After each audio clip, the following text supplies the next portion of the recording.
نحمده ونصلي على رسوله الكريم اما بعد فاعوذ بالله من الشيطان الرجيم بسم الله الرحمن الرحيم رب اشرح لي صدري ويسر لي امري واحلل عقدة من لساني يفقهوا قولي. السلام علیکم ورحمۃ اللہ وبرکاتہ. ناظرین، پروگرام دعا کیجیے کے ساتھ آپ کی خدمت میں حاضر ہیں.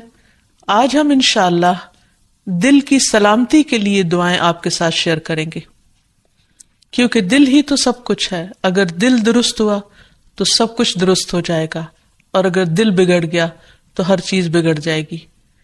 دنیا اور آخرت دونوں کی کامیابی کا انحصار دل کی سلامتی پر ہے. دل ہی زندگی کی بنیاد ہے. دل نہ رہے، دل کام نہ کرے تو انسان زندہ نہیں رہ سکتا. اسی طرح انسان کی اخلاقی، روحانی، ایمانی صحت کا انحصار بھی دل کی سلامتی پر ہے. تو ہمیں اس سلسلے میں کوشش کے ساتھ ساتھ اللہ سبحانہ و تعالیٰ سے دعا بھی کرنی چاہیے.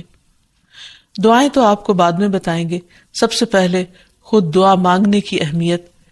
رسول اللہ صلی اللہ علیہ وسلم نے ابن عباس سے فرمایا تھا کہ اے بیٹے، اذا سألت فاسأل اللہ، جب تم سوال کرو تو اللہ ہی سے کرو. وَإِذَا اسْتَعَنْتَ فَاسْتَعِنْ بِاللَّهِ، اور اگر تم مدد مانگو تو اللہ ہی سے مدد مانگو. یعنی ہر معاملے میں اپنے رب کے سامنے ہاتھ پھیلاؤ، اسی سے توقع رکھو، اسی پر توکل کرو اور اس سے مانگتے رہو، کیونکہ مانگنا اس کو پسند ہے. وہ مانگنے والوں سے، یعنی اللہ سے جو مانگتے ہیں ان سے وہ محبت کرتا ہے، اور اللہ کے سوا کسی اور کو نہیں پکارنا چاہیے. اس سلسلے میں قرآن مجید میں آتا ہے، ان الذین تدعون من دون اللہ عباد امثالکم فادعوہم فلیستجیبوا لکم ان کنتم صادقین. جن لوگوں کو تم اللہ کے سوا پکارتے ہو وہ تو تمہاری ہی طرح کے بندے ہیں، یعنی ان سے مانگتے ہو، انسانوں سے مانگتے ہو. اگر تم اپنے دعوے میں سچے ہو تو ضروری ہے کہ جب تم انہیں پکارو تو وہ تمہیں اس کا جواب دیں. خصوصاً مرے ہوئے لوگوں کو اگر پکارا جائے تو وہ ہماری پکار کہاں سے سن سکتے ہیں؟ سویا ہوا انسان ہماری پکار نہیں سنتا تو فوت شدہ کیسے سن سکتا ہے؟ اسی لیے قرآن مجید میں اللہ کے سوا کسی اور سے مانگنے سے، دعا کرنے سے منع کر دیا گیا. فرمایا فَلَا تَدْعُ مَعَ اللَّهِ إِلَٰهًا آخر فَتَكُونَ مِنَ الْمُعَذَّبِينَ. بس اللہ کے ساتھ کسی اور کو الہ نہ پکاریے. یعنی الہ وہ ہوتا ہے جس کے پاس انسان اپنی حاجات لے کر جاتا ہے، جس سے دعا کرتا ہے، جس کے آگے سجدہ کرتا ہے، جس کے نام پر قربانی کرتا ہے، جس کو خوش کرنے کے لیے سارے کام کرتا ہے، بھاگ دوڑ کرتا ہے. تو اللہ کے ساتھ کسی اور کو الہ نہ پکاریے، ورنہ آپ بھی سزا پانے والوں میں سے ہو جائیں گے. یعنی اللہ سبحانہ وتعالیٰ کسی صورت میں بھی شرک کو پسند نہیں فرماتے. اور پھر یہ بھی یاد رکھیے کہ دعا کرنے سے پہلے اللہ سبحانہ وتعالیٰ کی حمد و ثنا ضروری ہے. لا الہ الا اللہ وحدہ لا شریک لہ لہ الملک ولہ الحمد وہو علی کل شیء قدیر. اس کلمے کو پڑھیے یا کوئی اور حمد و ثنا کے الفاظ جو بھی آپ کی چوائس کے ہوں، کیونکہ حمد و ثنا تو اصل میں اللہ کی محبت کے ساتھ ہی آتی ہے. جتنی محبت زیادہ ہوگی اتنی خوشی کے ساتھ آپ اللہ کی تعریف کریں گے. پھر اسی طرح درود شریف پڑھنا نہیں بھولیے. درود شریف پڑھنے سے 10 رحمتیں آتی ہیں، دعائیں قبول ہوتی ہیں. اور پھر یہ کہ دین اور دنیا کی ہر بھلائی اللہ تعالیٰ ہی سے مانگیے. اور خصوصاً ہمارے آج کا جو موضوع ہے، یعنی قلب سلیم، سلامت دل، اس کی دعا اللہ سبحانہ و تعالیٰ سے مانگیے کہ اے اللہ تو مجھے قلب سلیم، سلامت دل عطا فرما. کیونکہ قیامت کے دن انسان کو نہ مال کام آئے گا، نہ بیٹے کام آئیں گے، مگر جو اللہ کے پاس سلامت دل لے کر آیا. اللہ تعالیٰ فرماتے ہیں جس دن مال اور بیٹے کام نہیں آئیں گے مگر وہ جو اللہ کے پاس سلامت دل لے کر آیا. کیونکہ اگر دل درست ہو تو تمام جسم درست، تمام کام درست، اور اگر دل بگڑ جائے تو ہر چیز بگڑ جاتی ہے. رسول اللہ صلی اللہ علیہ وسلم نے فرمایا بے شک جسم میں گوشت کا ایک ٹکڑا ہے، اگر اس کی اصلاح ہو گئی تو تمام جسم کی اصلاح ہو گئی، اور اگر وہ خراب ہو جاتا ہے تو سارا جسم خراب ہو جاتا ہے. سنو وہ دل ہے. اور پھر آپ نے دل ہی کی طرف اشارہ کرتے ہوئے فرمایا کہ التقویٰ ہا ہونا، تقویٰ یہاں پر ہوتا ہے، یعنی اللہ کا ڈر جو تمام معاملات کو درست کرتا ہے. دل کے سلسلے میں یہ بات بھی یاد رہے کہ دل کی حالت ہمیشہ بدلتی رہتی ہے. اگر آپ ایک دفعہ اپنے دل کو صحیح رستے پر لے بھی آئے تو کوئی گارنٹی نہیں کہ وہ ہمیشہ صحیح رہے گا، کیونکہ اس کے پلٹنے میں کچھ دیر نہیں لگتی. اس بات کو حدیث میں بہت اچھی طرح بیان کیا گیا ہے. رسول اللہ صلی اللہ علیہ وسلم نے فرمایا، بے شک قلب کو قلب اس لیے کہتے ہیں کہ وہ پلٹتا رہتا ہے، اور دل کی مثال تو اس پر کی سی ہے جو کسی درخت کے تنے کے ساتھ لٹکا ہوا ہو اور ہوا اسے الٹ پلٹ کرتی رہتی ہو، کبھی سیدھا کبھی الٹا. اس لیے سلامت دل رکھنا ایک بہت ہی مشکل کام ہے، کیونکہ انسان کبھی اس میں شکوک و شبہات آ جاتے ہیں، کبھی خواہشات اور شہوات آ جاتی ہیں، کبھی انسان کا ایمان بڑھنے لگتا ہے، کبھی گھٹنے لگتا ہے. تو دل کی حالتیں تبدیل ہوتی رہتی ہیں. دعا یہ کرنی چاہیے کہ ہماری موت اس حالت میں آئے کہ ہمارا دل اللہ کے رب ہونے پر راضی ہو، محمد صلی اللہ علیہ وسلم کے نبی ہونے پر اور اسلام کے دین ہونے پر، اور ہم اللہ تعالیٰ کے بارے میں اچھا گمان لیے ہوئے اس دنیا سے رخصت ہوں. دل کی تبدیلی کے بارے میں ایک اور حدیث میں بھی آتا ہے، نبی صلی اللہ علیہ وسلم نے فرمایا، ابن آدم کا دل اس ہنڈیا سے بھی زیادہ تیزی کے ساتھ بدلتا ہے جو خوب کھول رہی ہو. یعنی دل کی حالت اتنی تیزی سے اگر تبدیل ہوتی ہے اور اس میں کچھ دیر نہیں لگتی تو کس قدر ڈرنے کی بات ہے. سلامت دل کی دعائیں کرنے سے پہلے ہمیں چند ان باتوں کا بھی تذکرہ کر لینا چاہیے کہ جو انسان کے دل کی بیماریوں کا سبب بنتے ہیں. جسمانی بیماریوں کے تو بہت سے اسباب ہو سکتے ہیں، لیکن عموماً ہم روحانی بیماریاں، اخلاقی بیماریاں یا دل کے تزکیے سے متعلق جو بیماریاں ہیں ان کا ذکر نہیں کرتے. تو آئیے دیکھتے ہیں کہ وہ کون سی چیزیں ہیں جو دل کو بیمار کرتی ہیں. اس میں ایمان کے بعد کفر، ناشکری، یہ دل کی بیماری کا سبب بنتی ہے. پھر اسی طرح اللہ سبحانہ تعالیٰ سے زیادہ اوروں کا خوف، یعنی اللہ تعالیٰ اس بات کا حقدار ہے کہ سب سے زیادہ ہم اس سے ڈریں. ہم عموماً اپنے ظاہر کے بارے میں کیوں اتنے کانشیس ہوتے ہیں؟ کیونکہ لوگ دیکھتے ہیں، اور دل کے بارے میں غافل ہوتے ہیں، حالانکہ اللہ سبحانہ تعالیٰ اس کو دیکھتے ہیں. پھر اللہ تعالیٰ کے ذکر سے روگردانی دل کو بیمار کر دیتی ہے. نبی صلی اللہ علیہ وسلم نے فرمایا، اس شخص کی مثال جو اپنے رب کو یاد کرتا ہے اور جو اپنے رب کو یاد نہیں کرتا زندہ اور مردہ جیسی ہے. یعنی اتنا بڑا فرق ہے. پھر اسی طرح مشکلات میں اللہ تعالیٰ کی طرف رجوع نہ کرنا، یہ دل کو بیمار کر دیتا ہے. نمازیں چھوڑنا، خصوصاً جمعہ چھوڑ دینا، فرائض سے پیچھے رہنا. نبی صلی اللہ علیہ وسلم ممبر کی سیڑھیوں پر چڑھتے ہوئے فرما رہے تھے، لوگ جمعہ کی نماز چھوڑنے سے باز آ جائیں، ورنہ اللہ ان کے دلوں پر مہر لگا دے گا، پھر وہ غافلوں میں سے ہو جائیں گے. اسی طرح بلا عذر، بلا وجہ نماز چھوڑ دینا. آپ صلی اللہ علیہ وسلم نے فرمایا، جو شخص سستی کی وجہ سے بلا عذر 3 جمعے چھوڑ دے، اللہ تعالیٰ اس کے دل پہ مہر لگا دیتا ہے. پھر اسی طرح قرآن میں غور و فکر نہ کرنا، یہ دلوں کو بیمار کر دیتا ہے. علم سے دوری، سیکھا ہوا علم بھلا دینا. پھر آیات سے نصیحت نہ لینا، یعنی قرآن مجید پڑھنا، تلاوت کرنا، لیکن اس میں غور و فکر نہ کرنا اور اس سے کوئی سبق حاصل نہ کرنا. پھر سیکھ کر سمجھ کر اپنی مرضی کرنا اور غلط رستوں پر چلنا. پھر غلط کاموں کے بھی ایسے برے نتائج ہوتے ہیں جن کی وجہ سے دل سخت ہو جاتے ہیں، جیسے گناہ کرنا دلوں پر غلبہ پانے والا ہے. یعنی گناہ کے اثرات ہوتے ہیں، گناہ دلوں کو زنگ آلود کر دیتے ہیں، گناہ سے دلوں کی روشنی ختم ہو جاتی ہے. رسول اللہ صلی اللہ علیہ وسلم نے فرمایا، جب کسی مسلمان سے کوئی گناہ سرزد ہوتا ہے تو اس کے دل پر ایک سیاہ دھبا پڑ جاتا ہے. اگر وہ توبہ کرے اور باز آ جائے اور استغفار کر لے تو اس کا دل پھر سے صاف اور روشن ہو جاتا ہے. ورنہ جتنے گناہ بڑھتے جاتے ہیں اتنے ہی سیاہ دھبے بڑھتے جاتے ہیں، حتیٰ کہ اس کے دل پر وہ زنگ چھا جاتا ہے جس کا ذکر اللہ عز و جل نے قرآن میں کیا ہے، کلا بل ران علی قلوبہم ما کانوا یکسبون. ہرگز یہ بات نہیں، بلکہ ان لوگوں کے دلوں پر ان کے برے اعمال کا زنگ لگ گیا ہے. پھر اسی طرح غلط تمنائیں، یعنی حرام چیزوں کی خواہش کرنا، یہ دلوں کو بیمار کرنے کا سبب ہوتا ہے. دنیا کی حد سے زیادہ محبت اور موت سے نفرت اور آخرت سے غفلت اور صرف دنیا کی فکر کرتے رہنا، دنیا ہی کے غم پالتے رہنا، یہ دلوں کو بیمار کر دیتا ہے.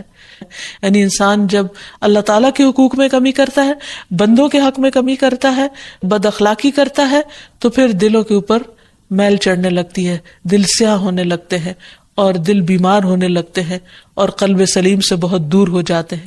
پھر اسی طرح محض اپنی خواہشات کی پیروی کرنا.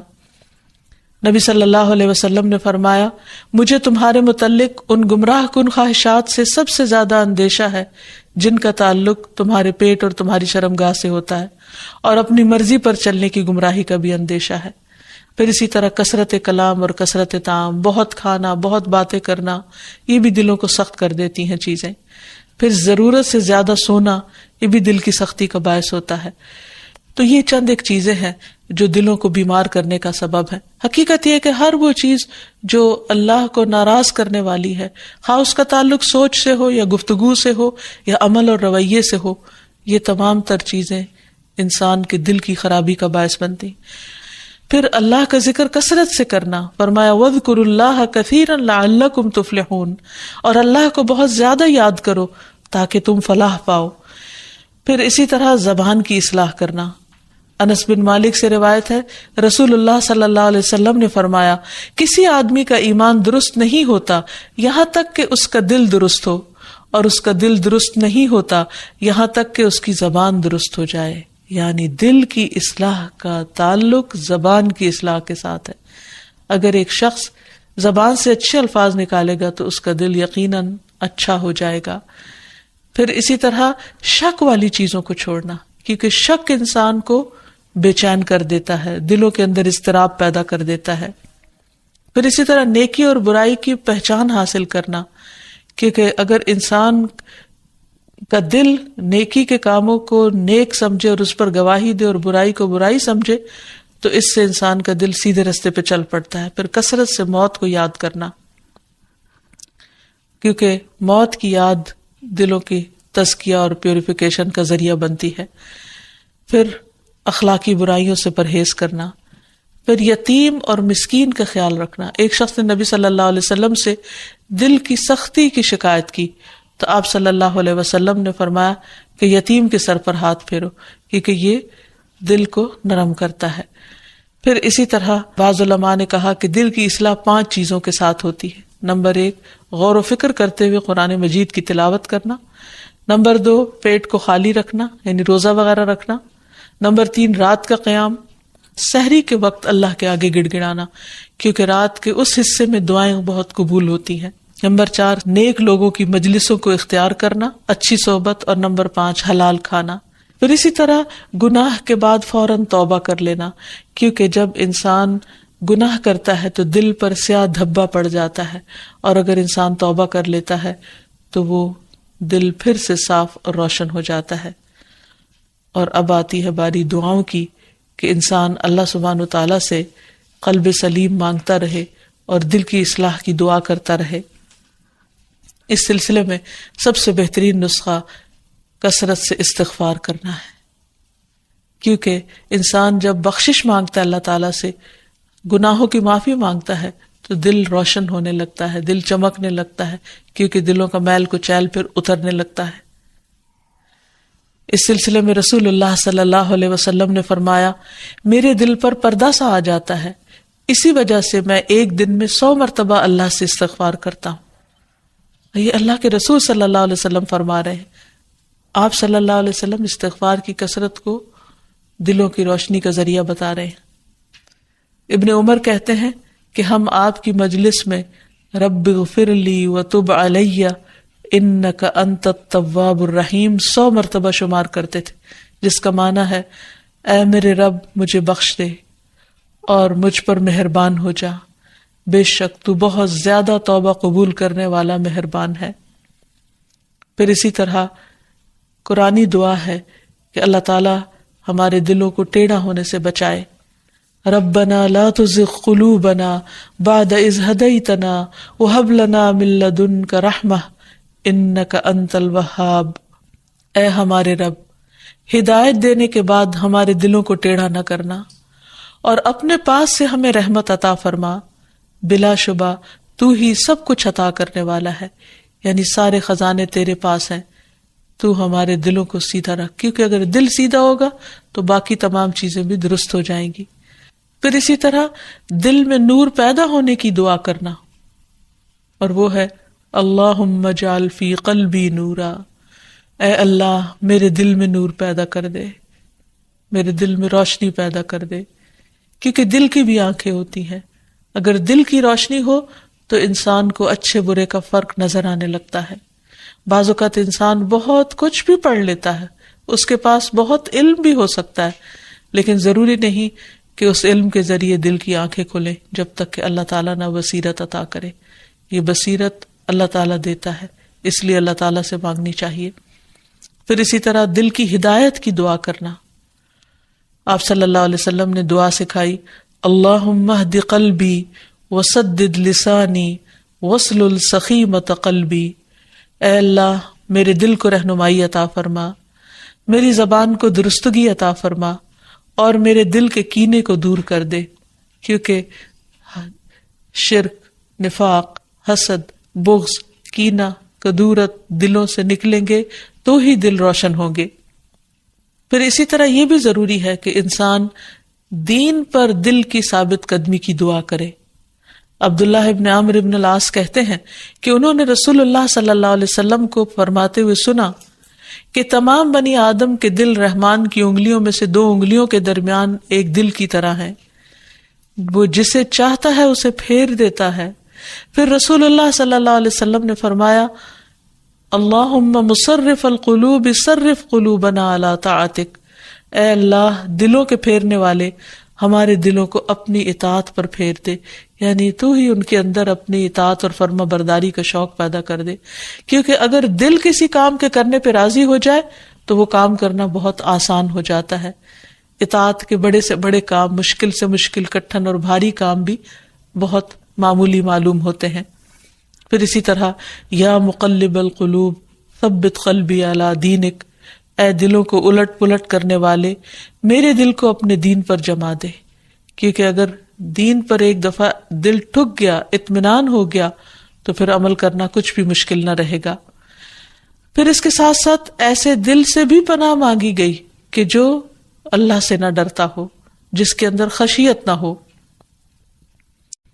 دعا ہے اللہم انی اعوذ بک من علم لا ینفع ومن قلب لا یخشع ومن نفس لا تشبع ومن دعوت لا یستجاب لها، اے اللہ میں تجھ سے ایسے علم سے پناہ مانگتا ہوں جو نفع دینے والا نہ ہو، اور ایسے دل سے جو ڈرنے والا نہ ہو، اور ایسے نفس سے جو سیر ہونے والا نہ ہو، اور ایسی دعا سے جو قبول ہونے والی نہ ہو۔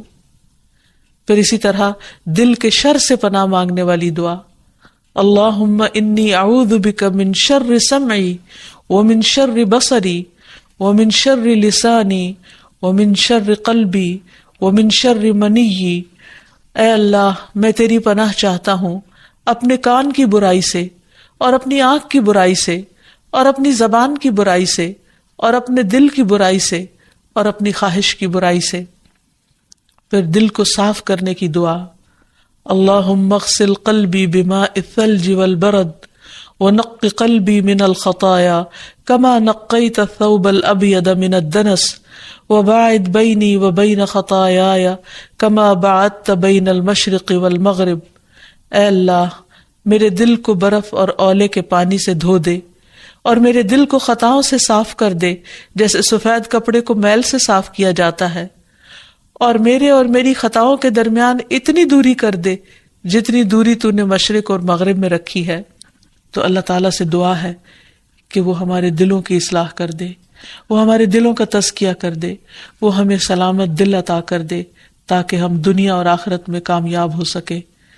وآخر دعوانا ان الحمد للہ رب العالمین۔